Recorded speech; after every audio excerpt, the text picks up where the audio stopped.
12 upgrade.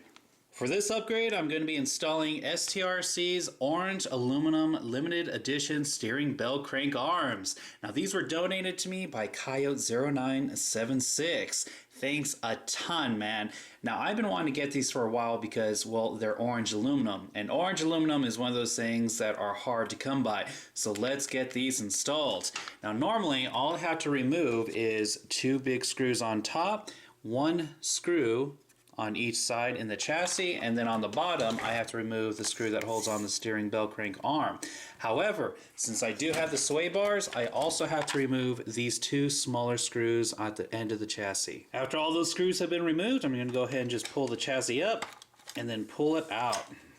Now that I got the front assembly off, you can easily see the steering bell cranks. However, I'm not going to be able to easily take them off because of this piece that comes out of the front diff. Even if I remove this piece right here, it's still going to be a pain to take these off. So what I'm going to do is remove the lower skid plate in the front. By doing that, I have to remove the front bumper first. So let's go ahead and take out these 2 screws and the 3 big ones on the front bottom. Once I take off the front bumper, I'm going to go ahead and remove this front brace by undoing this single screw in the middle. Once I get the brace out, I'm going to pull out the hinge pins. Then I'm going to flip it upside down, and I'm going to be removing 4 screws now. These 2 big center ones, and then the ones that hold the turnbuckles to the steering bell cranks. Once those screws are out of the way, I can finally lift off the front skid plate. Now it's time to go ahead and remove the old steering bell cranks. These are only held in with 2 screws on top. Alright, once you take off the screws, there is going to be a little washer. Make sure you hold on to that. And now I can finally pull off the old steering bell cranks. Now you'll notice that there is a bearing on the bottom of each one of these posts. These things are a pain to pull off, and since I really don't need to take them off these posts because that's where they're going to be installed on the new ones, I'm just going to leave them on there. Now it's time to go ahead and work on the old steering bell cranks. So I'm going to go ahead and gently pry out these bearings. Make sure not to damage them. When you take out this one that has the spring on it, be careful because that spring is going to push off this ring right here. So I'm going to go ahead and pull that out, and it's going to pop right on off. There we go. Now I'm going to set that off to the side, pull off the spring itself, and then we got the arm and all that other good stuff. Now let's go ahead and start installing the new ones. Now in order to put the STRC ones together, there's a couple things that you're going to have to take off the old steering bell cranks in order to put these ones together. First of all, you are going to need this collapsible spring and the 2 shoulder screws that hold in the center tie bar. So let's go ahead and start putting these together. So I'm going to get this piece right here, slide in this through the bottom, and you'll see that there's a flat edge on there that needs to lock into place. Now I need to get this arm. This slides on top just like that, followed by that spring, and then I'm going to get this ring.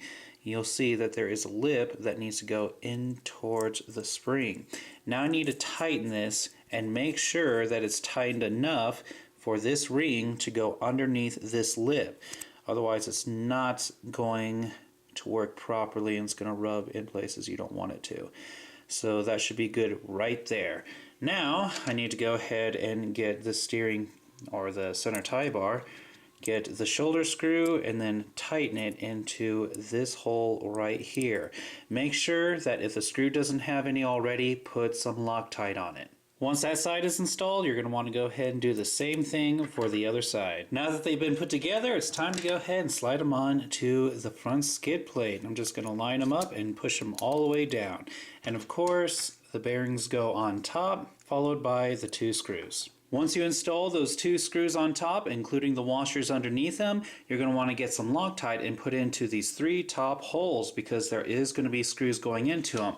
What I did was I just laid a little bit on top and then I used a toothpick to push it into the threading. And yes, you're going to want to do that with all 3 of those holes because you don't want the screws coming back out. Now we're just going to go ahead and flip it upside down and push it back onto the front assembly.